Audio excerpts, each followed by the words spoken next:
The line at Westside Pharmacy stretched longer than usual that Thursday afternoon. Customers shifted impatiently, checking watches and scrolling through phones. At the counter, Ms. Patel maintained her steady rhythm, scanning medications, answering questions, offering gentle smiles that never quite reached her tired eyes.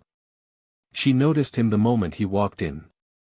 James Walsh, his shoulders hunched forward as if carrying an invisible weight, his work boots scuffed beyond repair, dark circles framing eyes that hadn't known proper sleep in months. He joined the queue, clutching a crumpled piece of paper in one hand, the other nervously tapping against his thigh. When he finally reached the counter, Ms. Patel recognized the prescription immediately. The specialized pulmonary vasodilator for his daughter Lily. $3,000 a month. Insurance covering barely a fraction. "Mr. Walsh," she said softly, taking the prescription. "How's Lily doing today?" James attempted a smile that faltered before it formed. "She had a good morning. Even wanted to go to school, but..." His voice trailed off as he dug into his pocket, pulling out a stack of worn bills. "I'm still short. About $800 short." He spread the money on the counter, arranging and rearranging it as if the amount might somehow multiply under his fingers. "I sold my father's watch yesterday. Got $400 for it. The rest is from my third job. I was wondering if there's any way, any program or discount." Ms. Patel's heart sank. She'd bent the rules for him before, extending payment plans beyond company policy, but this time the gap was too wide. "Mr. Walsh, Please," he whispered, his voice breaking. "I just want to save my daughter. She's all I have left." The fluorescent overhead light flickered, casting shadows across his face. Ms. Patel glanced at her computer screen, then back at James. Her fingers hovered over the keyboard. "Let me check something," she said, turning to her system. Her brow furrowed as she scrolled through his account. Then her expression changed, confusion, then surprise. "Mr. Walsh," she said slowly, "it appears your balance has been paid." James stared at her, uncomprehending. "What? Your account shows zero balance due. The medication has been paid for. Not just this month's supply, the next 6 months." James gripped the counter, his knuckles turning white. "That's not possible. There must be a mistake." "No mistake," Ms. Patel said, turning the monitor so he could see. "It was processed yesterday evening. An anonymous donation specifically for Lily Walsh's medication." The color drained from James's face. His legs buckled beneath him, and he slid to the floor, his back against the pharmacy counter.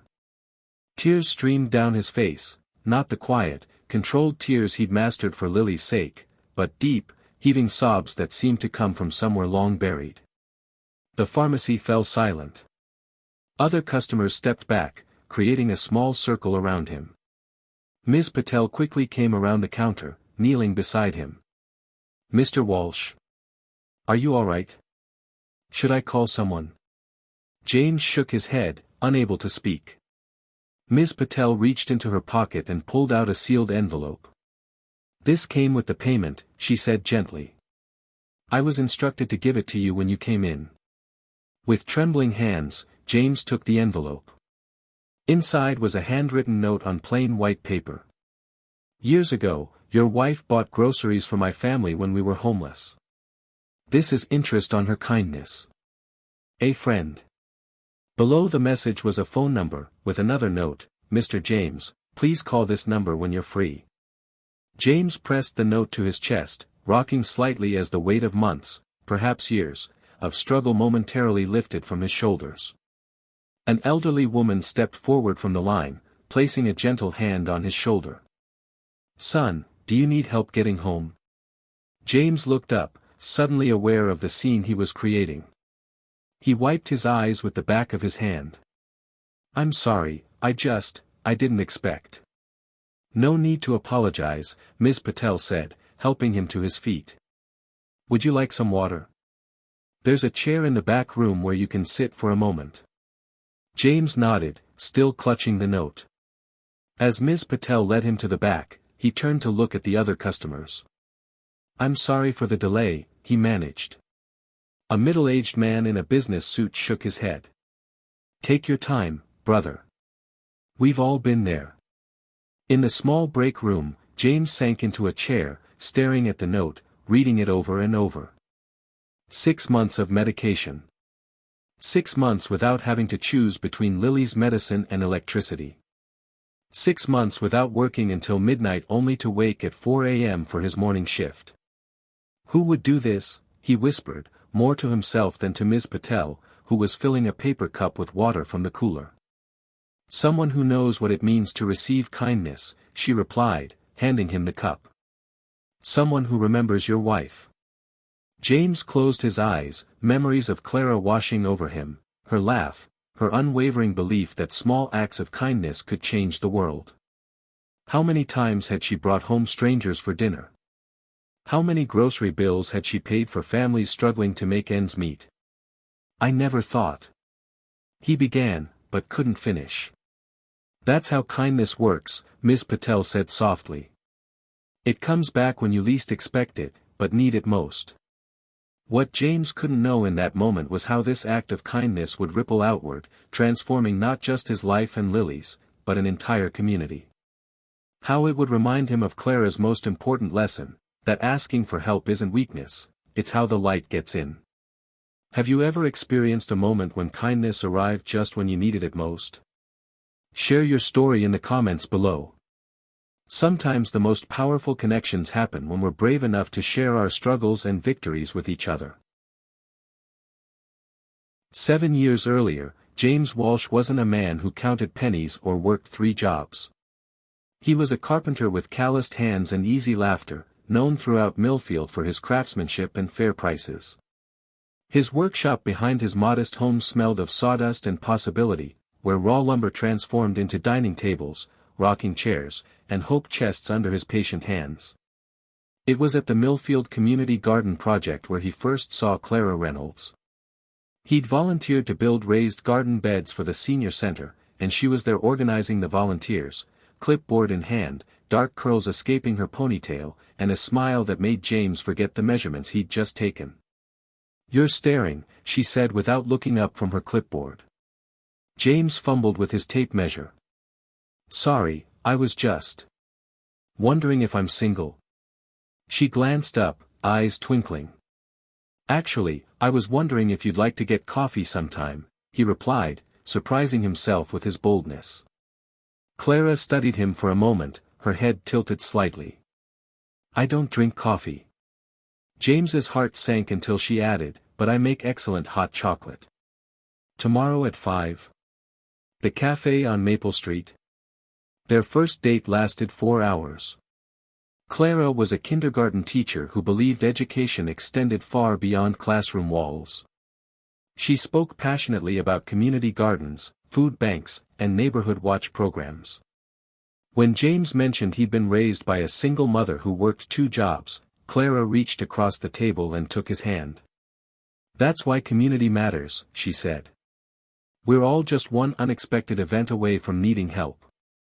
As she traced the scar on his palm, a reminder of a wayward hammer, she added, "Kindness isn't just an act. It's a habit. You build it like muscle." 3 months later, they were inseparable. 6 months after that, James proposed in his workshop, kneeling beside a cradle he'd built for someday. Clara said yes before he finished asking. Their wedding was a community affair, held in the garden where they met, with food prepared by neighbors, flowers grown by the seniors they'd helped, and music played by Clara's kindergarten students on recorders and tambourines.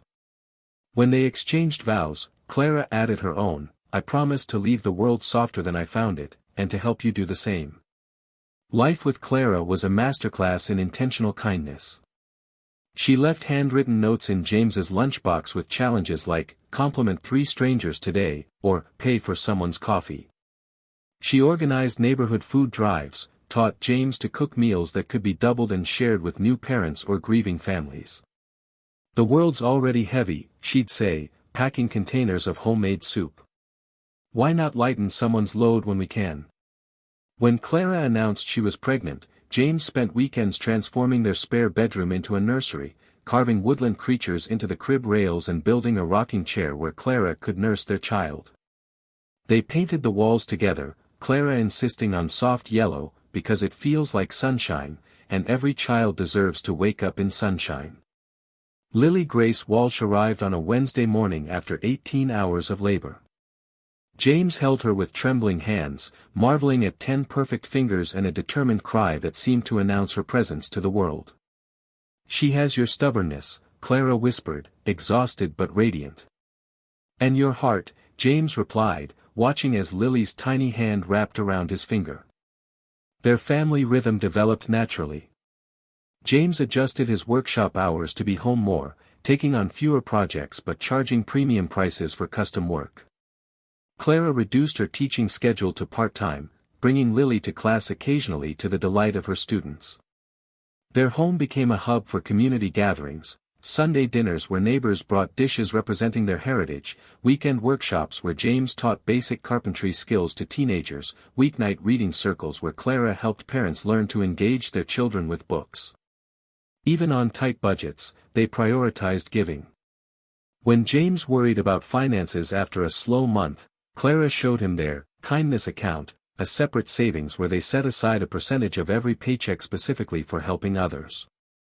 "We're not rich in money," she explained, "but we're wealthy in what matters." As Lily grew from infant to toddler, she absorbed her parents' values like a sponge.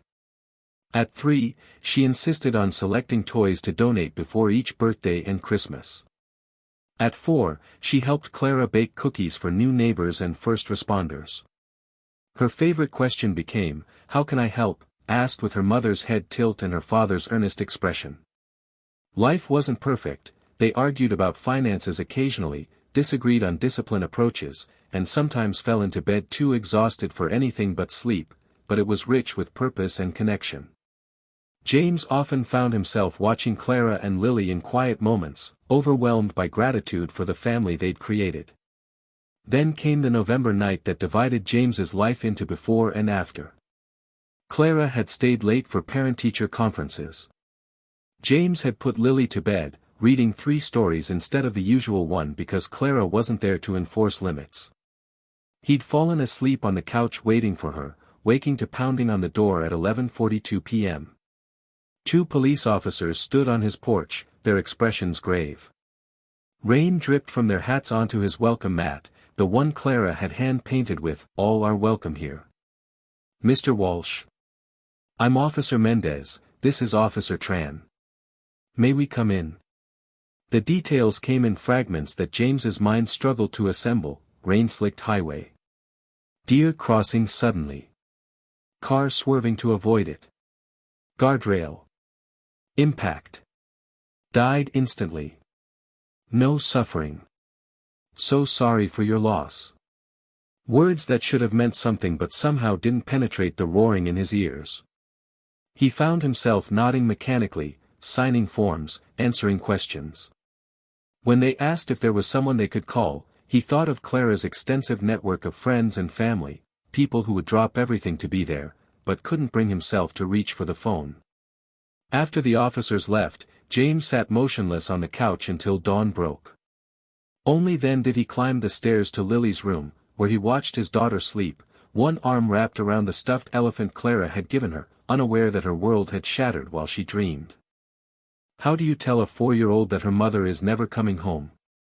How do you explain that the heart of your family has stopped beating? James had built furniture, renovated homes, even constructed a gazebo for the community garden, but nothing had prepared him to rebuild a life from this wreckage. When Lily finally stirred, rubbing sleep from her eyes and asking, "Where's Mommy?"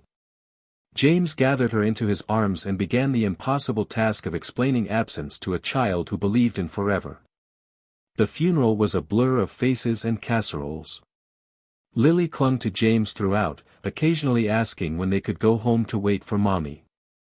Each time, James would kneel to her level, gently repeating that Mommy wasn't coming home, that she was now, in heaven, or, among the stars, or whatever metaphor seemed least frightening in the moment. At the graveside, as friends and family placed flowers on Clara's casket, Lily tugged at James's hand. "Daddy," she whispered, "can we plant a garden for Mommy? So she has flowers where she is?"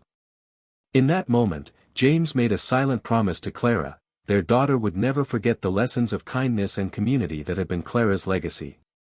Somehow, despite the gaping hole in their lives, he would find a way to keep Clara's light burning. What he couldn't know then was how difficult that promise would be to keep, or how it would eventually save them both in ways he could never have imagined. Grief turned James into a ghost haunting his own life. He moved through days mechanically, following routines solely for Lily's sake. Wake up. Make breakfast. Get Lily dressed. Drop her at preschool. Work. Pick up Lily. Dinner. Bath. Bedtime story. Repeat. The rhythm of normalcy without its melody. Nights were the hardest. After tucking Lily in, James would sit in his workshop, surrounded by half-finished projects he couldn't bring himself to complete. Clara's absence was loudest in the silence. He'd find himself reaching for his phone to text her about something Lily had said, only to remember all over again. "Daddy, your eyes are leaking," Lily would say, touching his cheek when she caught him crying. He'd force a smile and blame allergies or dust from the workshop. Friends and family rallied initially, bringing meals, offering childcare, checking in regularly. But as weeks stretched into months, the casseroles stopped coming. The calls grew less frequent. The world expected James to move forward while he was still trying to remember how to breathe. Clara's parents suggested Lily come live with them until you get back on your feet, but James refused. "We need each other," he insisted, though some days he wondered if Lily might be better off with grandparents who could smile without forcing it. 6 months after the funeral, the financial realities began to surface like jagged rocks at low tide. The life insurance payout, which had seemed substantial, was rapidly depleting.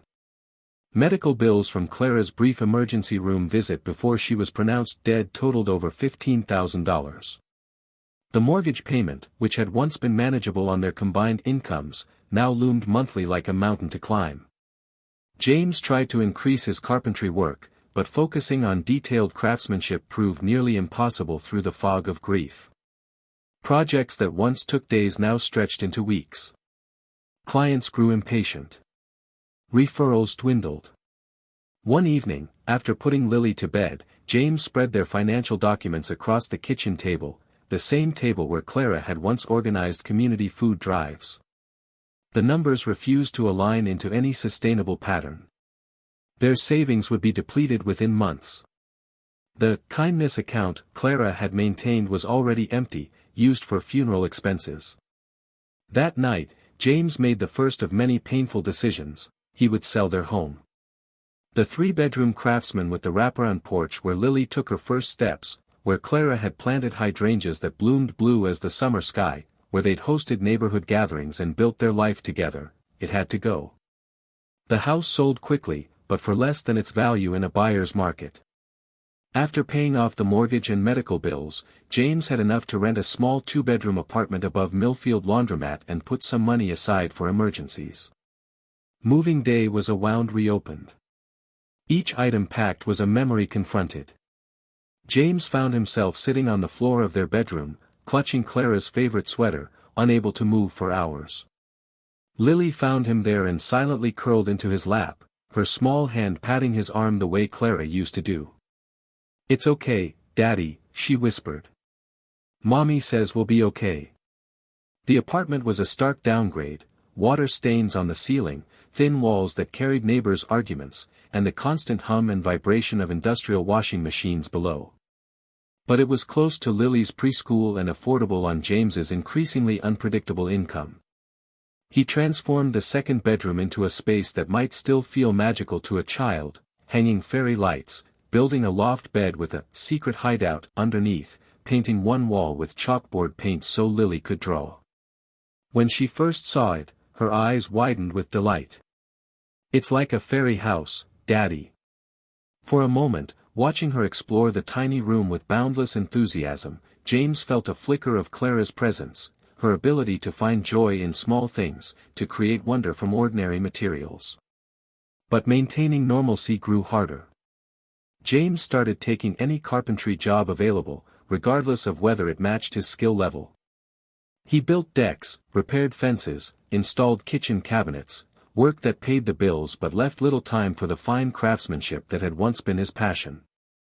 Lily started kindergarten, and James arranged his work schedule around school hours when possible. When it wasn't, he relied on a patchwork of childcare, an elderly neighbor, Clara's cousin who lived across town, occasionally even bringing Lily to job sites where she would sit quietly drawing while he worked. Then came the winter when everything changed again. It started with a cough that wouldn't go away. James blamed the apartment's poor ventilation, the cold weather, perhaps a lingering cold from school. He gave Lily cough syrup, ran a humidifier, added an extra blanket to her bed. But weeks passed, and the cough persisted, joined by a bluish tint to her lips after climbing stairs or running. When Lily fainted during recess, her kindergarten teacher called an ambulance. James met them at Millfield General Hospital, his heart pounding as he ran through corridors to the pediatric emergency room. Dr. Abrams, a pediatric cardiologist with silver-rimmed glasses and a gentle voice, explained that Lily's symptoms warranted concern. "We're seeing some irregularities in her heart function," she said, showing James the echocardiogram images on a screen.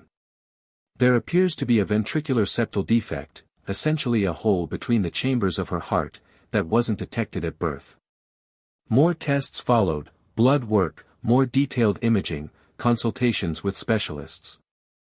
3 days later, James sat in Dr. Abrams' office as she delivered the diagnosis, Eisenmenger syndrome, a progressive condition caused by an untreated congenital heart defect.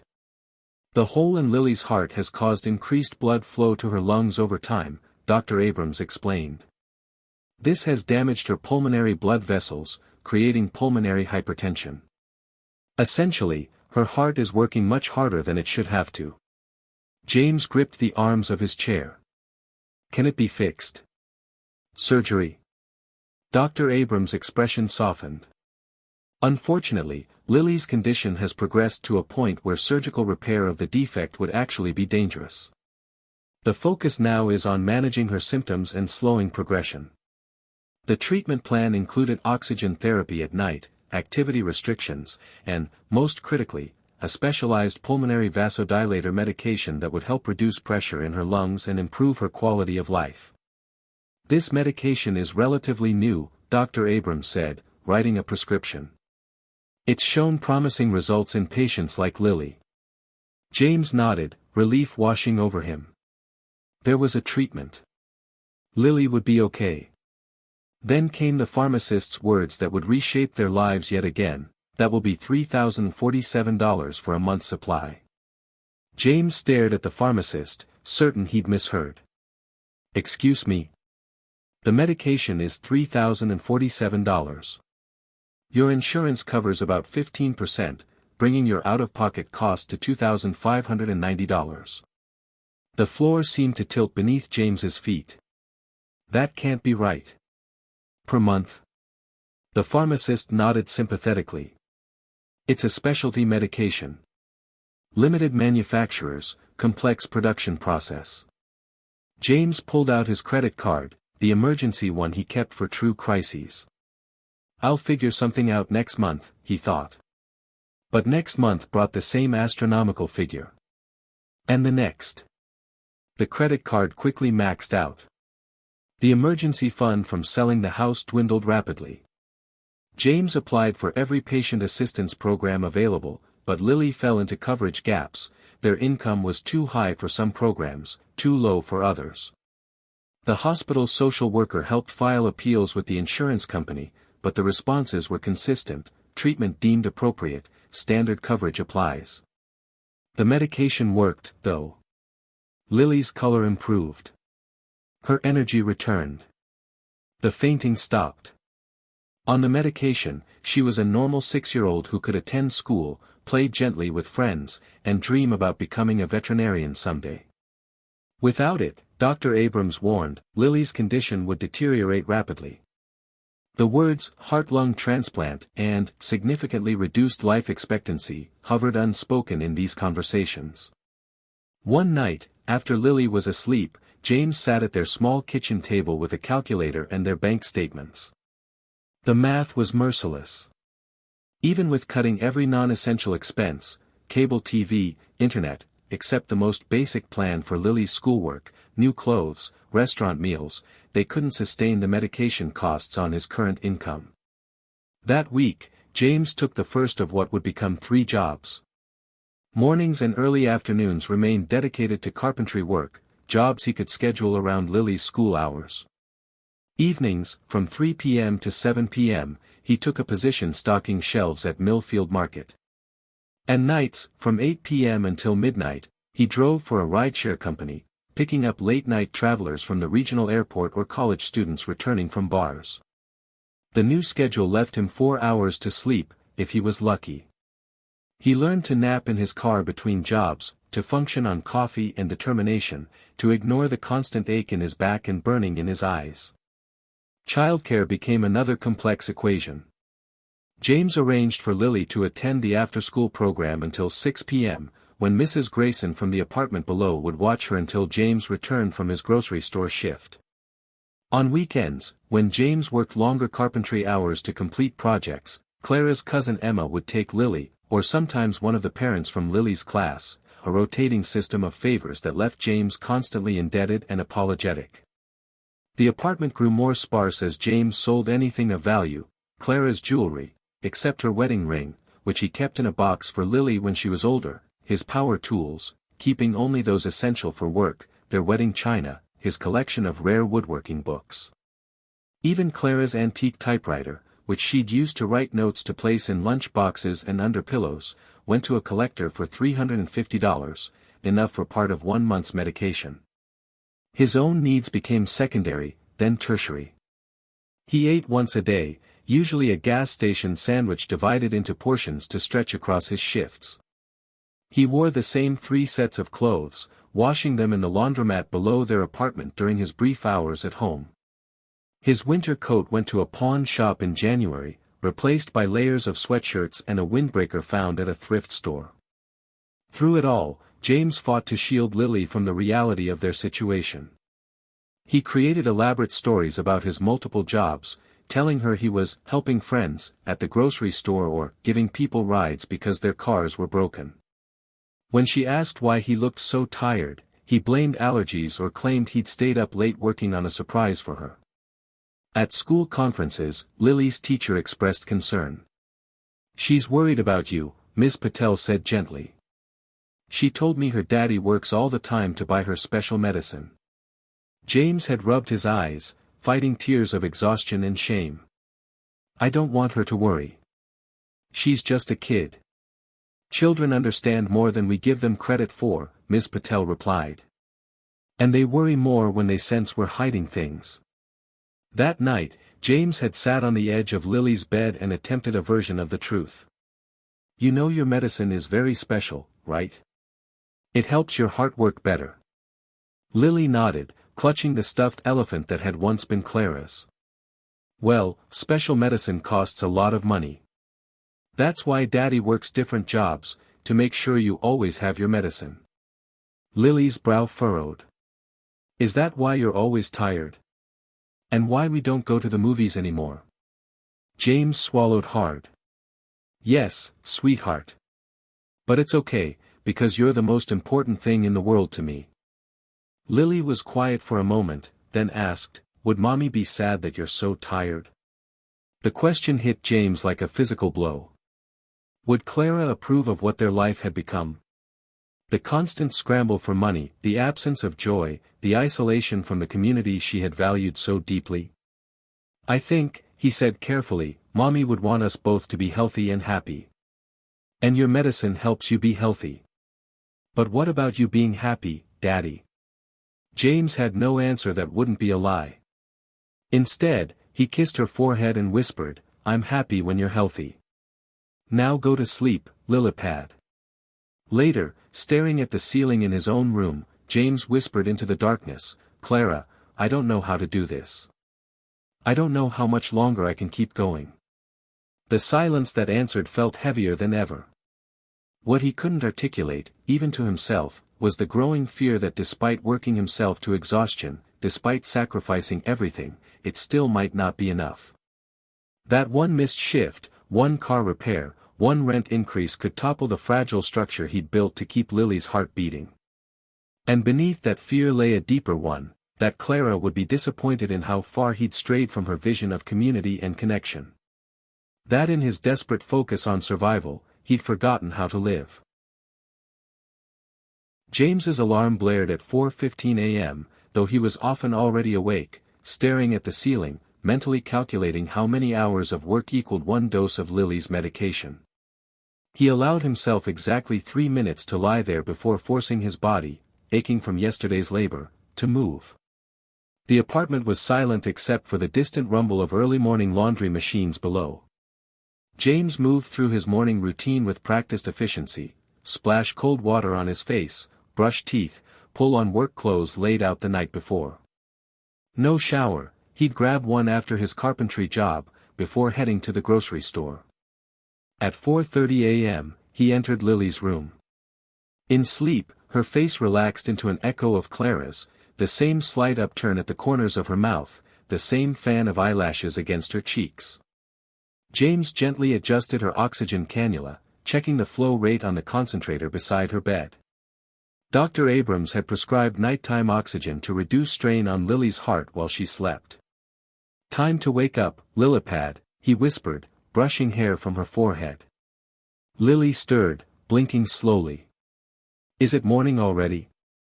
"Early morning. Mrs. Grayson is waiting downstairs. Remember, it's Tuesday, so you have your checkup after school." While Lily dressed, James prepared breakfast, oatmeal with sliced bananas and a drizzle of honey, a glass of milk, and her morning medication carefully measured. He packed her lunch, peanut butter sandwich, apple slices, carrot sticks, and a note with a drawn heart, then helped her brush her teeth and hair. By 5:15 a.m., they were heading downstairs to Mrs. Grayson's apartment. The elderly woman had agreed to let Lily sleep on her couch until school hours in exchange for James doing maintenance around her apartment on Sundays. "Morning, Mr. Walsh." "Hello, sweet pea," Mrs. Grayson greeted them, already dressed despite the early hour. "I've got cinnamon toast planned for second breakfast before school." James knelt to hug Lily. "Be good for Mrs. G. I'll see you after your doctor's appointment. Emma's picking you up from school, remember?" "I remember, Daddy." "Will you be home for bedtime stories?" James forced a smile. "I'll try my best. If not, Mrs. Grayson has permission to read 2 stories instead of 1. The goodbye always stuck in his throat, each separation a small reminder of impermanence, of Clara's sudden departure. He held Lily a moment longer than necessary before heading out into the pre-dawn darkness. By 5:45 a.m., James arrived at his first job site, a kitchen renovation in one of Millfield's wealthier neighborhoods. He worked methodically, installing custom cabinets he'd built in fragments of time between other jobs. His hands moved with muscle memory while his mind drifted between worry about Lily's appointment and calculations about next month's expenses. At 2 p.m., he cleaned up the job site, changed his shirt in his car, and drove directly to Millfield Market for his 3 p.m. shift. The transition between jobs allowed exactly 15 minutes to call Dr. Abrams' office for an update on Lily's checkup. "Her pulmonary pressures are stable," the nurse reported. "Dr. Abrams wants to see her again in 3 weeks instead of 4, just to monitor a slight change in her oxygen levels." James gripped the steering wheel. "Is it serious? Should I be worried?" "Dr. Abrams says it's precautionary. The medication is working, but she wants to keep a close eye on things." Another appointment meant another copay, another afternoon of juggling schedules. James added it to his mental ledger as he pulled into the employee parking lot. From 3 p.m. to 7 p.m., James stocked shelves, unloaded trucks, and occasionally helped customers find items. The physical labor was less demanding than carpentry but more monotonous, case after case of canned goods, cereal boxes, and cleaning supplies arranged in perfect rows. His supervisor, Miguel, often found reasons to send James to the break room. "Take 15, man. You look dead on your feet." James would protest, but Miguel would insist. "I've got 5 kids. I know the look of a parent running on fumes." Those 15-minute breaks were when James ate his main meal of the day, usually half a sandwich saved from the night before, sometimes leftovers from Miguel's wife's cooking when Miguel, accidentally, brought too much lunch. At 7 p.m., James changed shirts again in his car and checked his rideshare app. The evening shift from 8 p.m. to midnight typically brought airport pickups, college students heading to or from bars, and occasional late-night workers commuting home. Between rides, James would park in quiet locations to rest his eyes for 5-minute intervals. He kept mints in the center console to help stay alert and played talk radio to prevent his mind from drifting. The rideshare job paid less consistently than his others but offered flexibility and immediate cash, crucial for weeks when Lily needed additional medications or when unexpected expenses arose. His passengers varied widely, businesspeople glued to phones, students eager to chat, tourists wanting local recommendations. James developed a repertoire of pleasant, generic responses that required minimal engagement. When asked about himself, he deflected with questions about their destinations or commented on weather or local events. Occasionally, though, a passenger's question would pierce his practiced veneer. "You've been driving all night?" a woman asked once, noticing the time on the dashboard clock. "Just since 8, James replied. "You must have another job during the day." "I'm a carpenter." "Wow, 2 jobs. Saving up for something special?" James had glanced in the rearview mirror, suddenly seeing himself through her eyes, exhausted, thin, driving strangers around at midnight. "My daughter's medication," he'd answered simply. The woman had fallen silent for the remainder of the ride. As she exited, she'd left a $50 tip with a note, "For your daughter. Take care of yourself too." Such moments of connection were rare but sustaining, small reminders that Clara's belief in human kindness wasn't entirely misplaced. By midnight, James would complete his final ride and head home. The apartment was always dark when he arrived, Lily long asleep. He would check her oxygen, kiss her forehead, and finally allow himself to acknowledge the bone-deep exhaustion. His own dinner was often skipped in favor of sleep, though sometimes he'd force down a few bites while reviewing bills at the kitchen table. Sleep came in 4-hour bursts, interrupted by worry and the phantom sound of Lily calling for him. Weekends offered no reprieve. Saturdays meant longer carpentry hours to complete projects delayed by his abbreviated weekday schedule.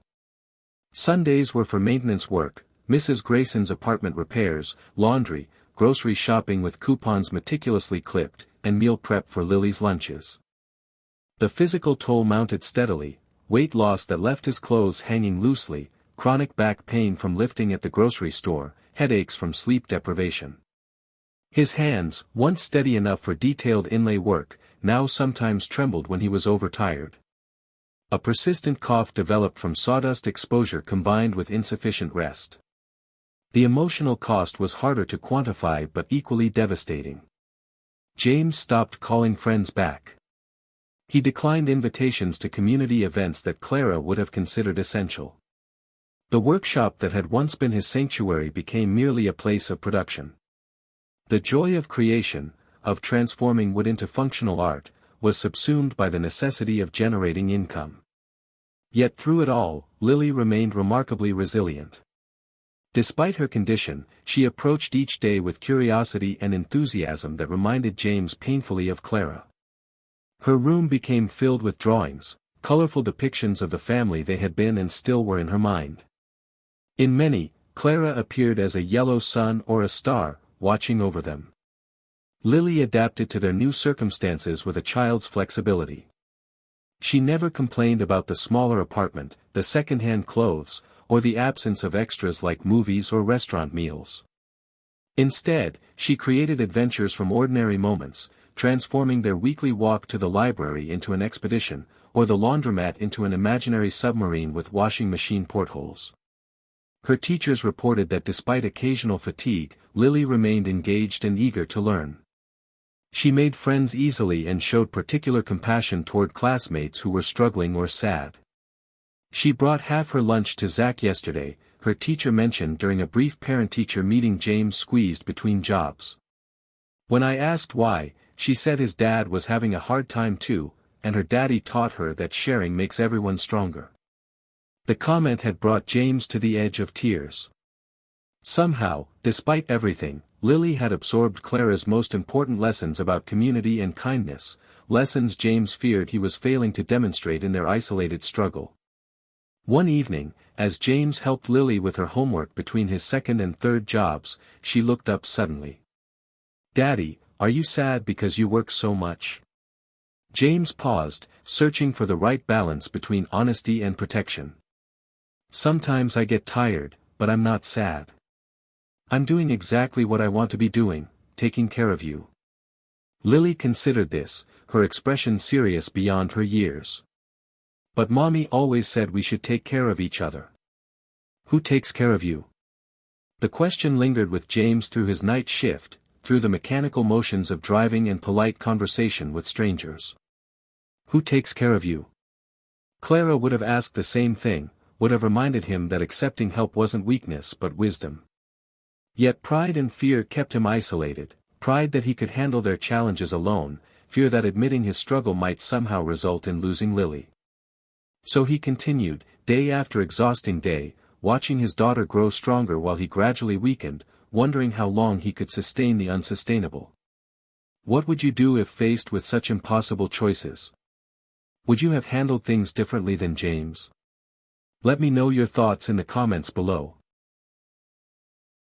The day James's body finally surrendered began like any other. The same 4:15 a.m. alarm. The same careful morning routine with Lily. The same progression of jobs that blurred together in an endless cycle of motion. But something was different. A heaviness in his limbs that coffee couldn't dispel. A persistent dizziness that made the edges of his vision waver. A cough that had deepened over weeks, rattling in his chest with each breath. At Millfield Market, James was unloading a pallet of canned goods when Miguel approached. "Walsh, you look like hell. Take a break." James shook his head, continuing to stack cans with mechanical precision. "I'm fine. Just need to finish this section." "It wasn't a suggestion," Miguel said, his voice unusually firm. "You're swaying on your feet." "Can't afford a break today," James muttered. "Lily's medication refill is due, and I'm still short." He reached for another case of cans, but the floor seemed to tilt beneath him. The fluorescent lights overhead pulsed strangely. James tried to steady himself against the shelving unit, but his hand missed its target. The last thing he heard was Miguel shouting his name as the floor rushed up to meet him. James woke to the steady beep of monitors and the antiseptic smell he associated with Lily's hospital visits. For a disorienting moment, he thought he was there for one of her appointments. Then the pain in his chest registered, along with the oxygen cannula in his nose, so similar to Lily's nighttime oxygen that the irony might have made him laugh if breathing didn't hurt so much. Dr. Patel, a physician with kind eyes and a direct manner, stood at his bedside reviewing a chart. "Mr. Walsh, you're experiencing physical exhaustion compounded by pneumonia. Your body is essentially shutting down from overwork and insufficient rest. When was the last time you had a full night's sleep?" James tried to remember. "Maybe, before Clara died. 3 years ago." Dr. Patel's expression softened. "And you've been working how many jobs?" 3. Sometimes pick up odd jobs on weekends. While caring for a child with a serious medical condition. It wasn't a question. James struggled to sit up. "Lily, who's with her? What time is it? I need to call Emma." Dr. Patel gently pressed him back against the pillows. "Your daughter is with your neighbor, Mrs. Grayson. Miguel from the grocery store contacted her. It's 9 p.m., and you're not going anywhere tonight." I can't stay here, James protested. I have rides scheduled. And I need to finish the Anderson kitchen tomorrow, they're paying on completion. Mr. Walsh, Dr. Patel said firmly, you have pneumonia, severe dehydration, and your body is showing signs of systemic stress. If you leave now, you'll be back within days, possibly in worse condition. You don't understand, James said, his voice breaking. If I don't work, Lily doesn't get her medication. It's that simple.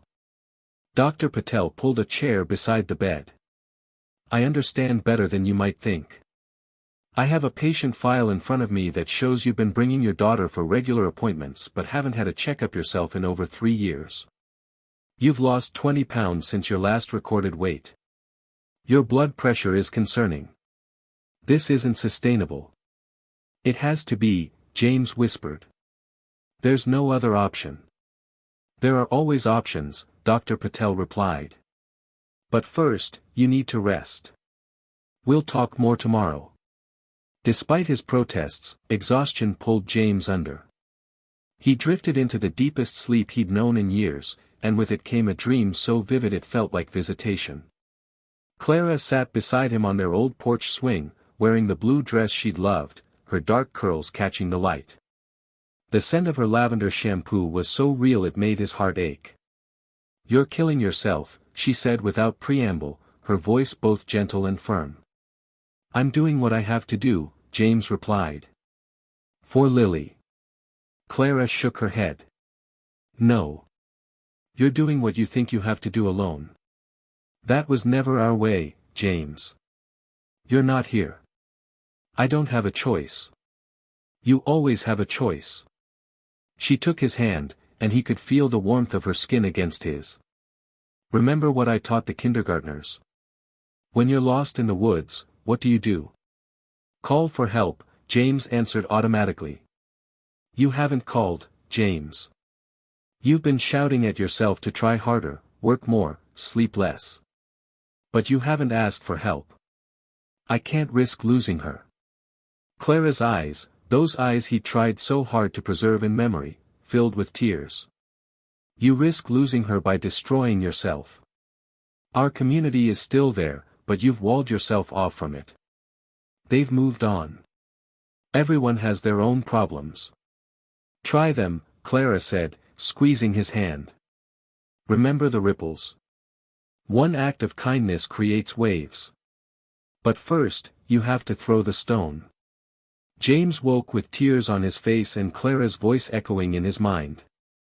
A hospital social worker visited that morning, gently probing his financial situation and Lily's medical needs. James found himself answering honestly for the first time in years, admitting the crushing weight of medical bills, the exhaustion, the fear. There are programs that might help, she suggested, and fundraising options. Have you considered a community campaign? That afternoon, from his hospital bed, James created an online fundraiser. With shaking hands, he typed their story, Clara's death, Lily's diagnosis, the medication costs, his struggle to stay afloat. He included a photo of Lily with her oxygen, smiling despite everything. I've always been the one others leaned on, he wrote. Asking for help is the hardest thing I've ever done. But I can't do this alone anymore. He hit publish and waited, hope and dread warring in his chest. For 3 days, nothing happened. A few small donations trickled in, $20 from a former client, $50 from Lily's teacher, $100 from Clara's cousin Emma. Kind messages of support appeared, but the total remained far below what they needed for even a single month of Lily's medication. On the 4th day, as James was being discharged with strict orders to rest, he checked the fundraiser page one last time. The total hadn't changed. The stone had been thrown, but the ripples seemed to have died before reaching shore. At least you tried, he told himself, echoing Clara's voice from his dream. But as he gathered his few belongings, preparing to return to the apartment and somehow rebuild their precarious existence, he couldn't help wondering if trying was enough. The line at Westside Pharmacy stretched longer than usual that Thursday afternoon. James joined the queue, clutching a crumpled prescription in one hand, the other nervously tapping against his thigh. 1 week after his hospital discharge, his body still ached from pneumonia, and Dr. Patel's warnings echoed in his mind. He'd reduced his schedule to 2 jobs instead of 3, the bare minimum to keep their apartment, but the math remained merciless.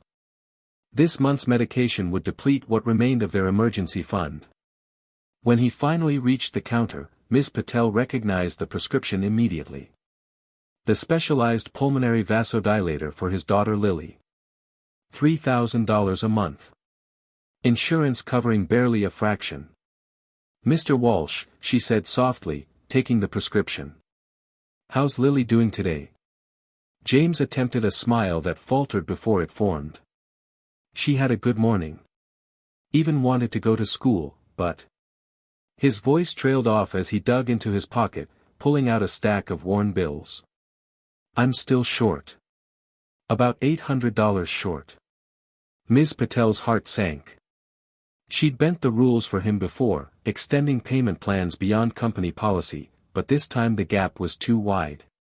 "Mr. Walsh, Please," he whispered, his voice breaking. "I just want to save my daughter. She's all I have left."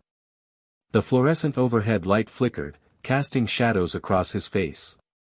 Ms. Patel glanced at her computer screen, then back at James. Her fingers hovered over the keyboard.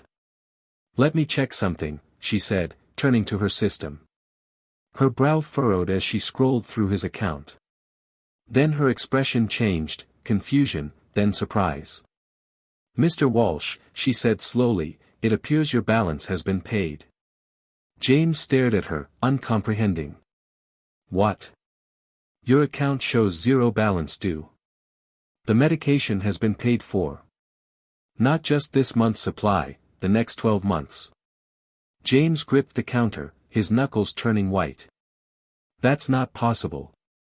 There must be a mistake." "No mistake," Ms. Patel said, turning the monitor so he could see. "It was processed yesterday evening. An anonymous donation specifically for Lily Walsh's medication." The color drained from James's face. His legs buckled beneath him, and he slid to the floor, his back against the pharmacy counter. Tears streamed down his face, not the quiet, controlled tears he'd mastered for Lily's sake, but deep, heaving sobs that seemed to come from somewhere long buried. The pharmacy fell silent. Other customers stepped back, creating a small circle around him. Ms. Patel quickly came around the counter, kneeling beside him. "Mr. Walsh. Are you all right? Should I call someone?" James shook his head, unable to speak. Ms. Patel reached into her pocket and pulled out a sealed envelope. "This came with the payment," she said gently. "I was instructed to give it to you when you came in." With trembling hands, James took the envelope. Inside was a handwritten note on cream-colored stationery, the kind Clara had always admired but considered too extravagant to buy. The handwriting was unfamiliar, elegant cursive in blue ink. "Dear Mr. Walsh. You don't know me, but I know of you and your late wife Clara. 7 years ago, when my mother was battling cancer and we had just moved to Millfield, your wife appeared at our door with homemade soup. She continued to visit every Tuesday for months, bringing not just food but companionship when we needed it most. When my mother asked why she was helping strangers, Clara said something I've never forgotten: we're all just one unexpected event away from needing each other. The kindness we give today creates ripples we might never see. I've been fortunate in my career as CEO of Horizon Tech, but I've never forgotten that lesson. Last week, I returned to Millfield to visit my mother and drove past your former home on Maple Street. Out of nostalgia, I stopped to see the old place and met the current owners. When they heard my name, they recognized it from Clara's stories and told me about your current struggles with Lily's health condition. I immediately reached out to my college roommate who now serves on the board at Millfield Memorial Hospital. Through him, I learned more about Lily's condition and your situation. The pharmacy director is also an old friend, which is how this arrangement came to be. Please accept this year of medication for Lily as a recognition of the difference Clara made in our lives during our darkest time. This isn't charity, it's the completion of a circle your wife began with her kindness. Clara would be proud of how you've carried on without her, but she would also remind you that strength isn't found in standing alone, it's found in allowing others to stand with you. The medication account has been established for 1 year and can be renewed. Please focus on healing yourself and caring for your remarkable daughter. The ripples Clara created are still moving through this community, and they've returned to support you both when you need them most. With gratitude and respect, a friend. Below the message was a phone number, with another note, Mr. James, please call this number when you're free. James pressed the note to his chest, rocking slightly as the weight of months, perhaps years, of struggle momentarily lifted from his shoulders. In the small break room, James sank into a chair, staring at the note, reading it over and over. 12 months of medication. 12 months without having to choose between Lily's medicine and electricity. 12 months without working until midnight only to wake at 4 a.m. for his morning shift. Who would do this, he whispered, more to himself than to Ms. Patel, who was filling a paper cup with water from the cooler. Someone who knows what it means to receive kindness, she replied, handing him the cup. Someone who remembers your wife. James closed his eyes, memories of Clara washing over him, her laugh, her unwavering belief that small acts of kindness could change the world. How many times had she brought home strangers for dinner? How many grocery bills had she paid for families struggling to make ends meet? I never thought. He began, but couldn't finish. That's how kindness works, Ms. Patel said softly. It comes back when you least expect it, but need it most. The walk home from the pharmacy had always been a journey of dread, each step a reminder of the financial tightrope they walked. Today, James moved with a lightness he'd forgotten was possible. The spring afternoon suddenly seemed vibrant with detail, the cherry trees blooming along Main Street, the sound of children playing in the park, the warmth of sunshine on his face. At the apartment, he found Lily and Mrs. Grayson making paper flowers at the kitchen table. Lily looked up, her face brightening. Daddy. Mrs. G is teaching me origami. Look, I made a lotus. James knelt beside her chair, examining the pink paper flower with exaggerated interest. It's beautiful, Lillipad.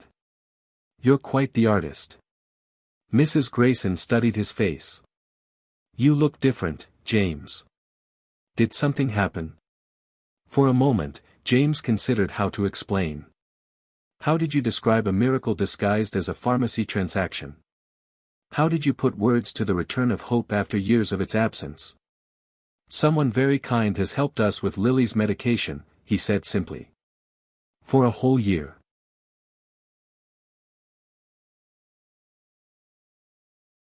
Three days after receiving the mysterious letter, James finally gathered the courage to call the number. His finger hovered over the last digit for several seconds before he pressed it, his heart hammering in his chest. After 2 rings, a warm, confident voice answered. Michael Chin speaking. James swallowed hard. Hello, this is James Walsh. I received your letter at the pharmacy. James. I'm so glad you called. The enthusiasm in Michael's voice was genuine. I was beginning to wonder if you would. I needed some time to process it all, James admitted. I'm still not sure what to say except thank you. What you did for Lily, for us, it's beyond words. Your wife's kindness changed my family's life during a very dark time, Michael replied. I've been fortunate in my career. Horizon Tech has grown beyond anything I imagined when I started coding in my garage. The medication account is just the beginning of what I'd like to do, if you're open to it.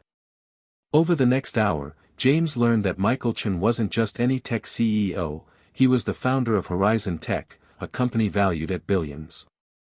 More importantly, he was someone who had never forgotten what it meant to struggle, to need help, to be saved by small acts of kindness. I'd like to meet with you properly, Michael said. To discuss 2 proposals, first, regarding your carpentry business, and second, something for Lily's future. Would tomorrow work? The next day, in a quiet corner of a local cafe, Michael laid out his vision. Horizon Tech was expanding its headquarters in Millfield, and they needed a master craftsman to oversee custom woodwork throughout the building.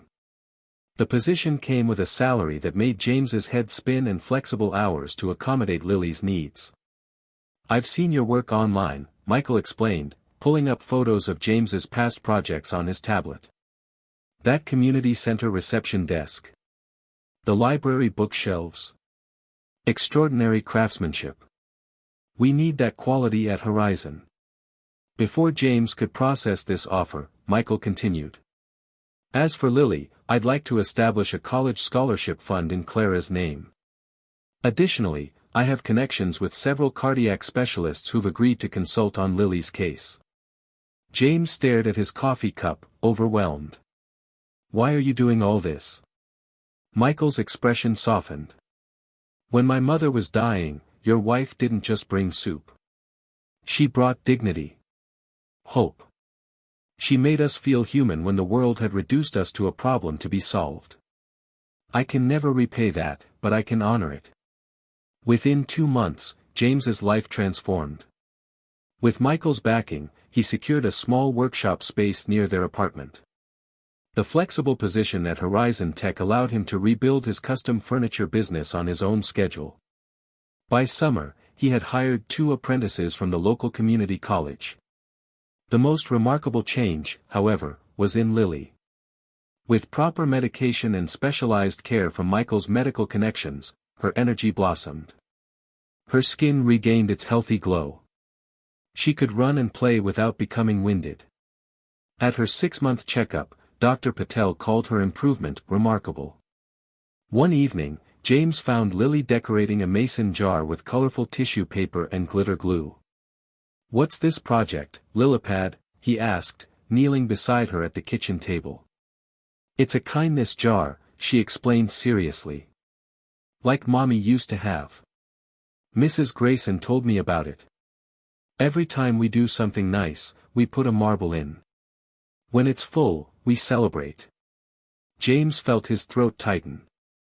Clara's kindness account had been a physical jar before it became a metaphorical bank account. He hadn't realized Lily remembered.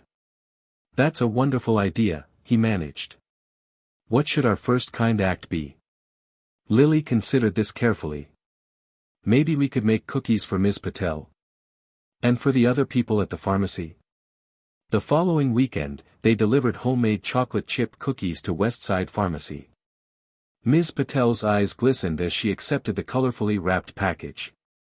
"Lily's idea," James explained. "We're starting a kindness jar." Word of Lily's initiative spread through their apartment building, then to her school. Soon, other families were creating their own kindness jars. The local elementary school adopted the concept for a community service project. By fall, dozens of colorful jars dotted Millfield, each one filling with marbles representing small acts of generosity. Michael Chen, true to his word, established the Clara Walsh Memorial Scholarship for students pursuing careers in education or community service.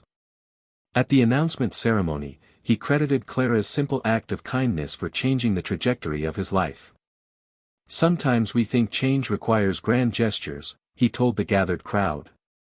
"But Clara Walsh taught me that transformation often begins with something as simple as homemade soup and a willing heart." As James watched Lily place another marble in their jar, this one for helping a new student find her classroom, he marveled at how his wife's legacy continued to ripple outward, touching lives she had never known, creating connections she could never have imagined. The circle that had begun with Clara's kindness had not only returned to James and Lily in their moment of need, it had expanded, encompassing an entire community learning to stand together rather than struggle alone. Has a stranger's kindness ever changed the course of your life? Or have you been that stranger for someone else? I'd love to hear your stories in the comments. The autumn air carried a crisp sweetness as James made his way through the cemetery gates, a small bouquet of wildflowers in one hand, Lily's hand in the other. The path to Clara's grave was familiar now, past the old oak, right at the stone angel, then 7 rows in. They made this journey monthly, but today felt different. Today marked 4 years since Clara's passing. Lily skipped ahead, her purple backpack bouncing with each step. Inside was a handmade card and a jar of marbles, their kindness jar, now filled to the brim for the third time this year. "Do you think Mom will like our jar?" Lily asked, her breath visible in the cool morning air. "She'll love it," James replied, his voice steady. The crushing weight of grief had gradually transformed into something different, a gentle ache that reminded him of love rather than loss. They reached Clara's headstone, simple yet elegant, with the words she had lived by etched beneath her name: "Kindness creates ripples we may never see." James knelt to arrange the wildflowers while Lily carefully placed her card against the stone. She then sat cross-legged on the grass, unpacking the jar of colorful marbles. "Mom, we filled another kindness jar," she announced proudly. "This one took only 2 months. Dad says that's a record." James smiled, watching his daughter count out marbles, explaining each act of kindness they represented. The blue one for helping Mrs. Grayson with her groceries. The green one for the lemonade stand that raised money for the children's hospital. The swirled glass one for the weekend they spent building bookshelves for the community center. As Lily chattered, James reflected on the journey of the past year. The path from desperation to stability hadn't been straight or simple. There had been setbacks and struggles, moments when the medical bills still seemed insurmountable despite Michael's help. But something fundamental had shifted, he was no longer walking the path alone. The community that Clara had nurtured had become a safety net, catching James and Lily when they faltered. Michael's generosity had been just the beginning. The ripples had continued outward, returning as waves of support from unexpected sources. James's carpentry business now employed 4 people. Lily's heart condition, while not cured, was stable under the care of specialists Michael had connected them with. Most importantly, James had learned what Clara had always known, that vulnerability wasn't weakness but strength. That asking for help wasn't failure but courage. That systems might be broken, but communities could fill the gaps until better systems could be built. "Dad, your turn," Lily said, interrupting his thoughts. "Tell Mom about your special marble." James reached into his pocket and pulled out a single marble, larger than the others, with swirls of blue and green. He placed it atop Clara's headstone. "This one represents the scholarship program," he explained softly. 20 students will receive education funding in your name next year. Michael says it's just the beginning." The wind rustled through the nearby trees, sending a shower of golden leaves spiraling around them. James closed his eyes, feeling Clara's presence in that gentle breeze. When they finally stood to leave, Lily carefully returned the marbles to her backpack, except for one.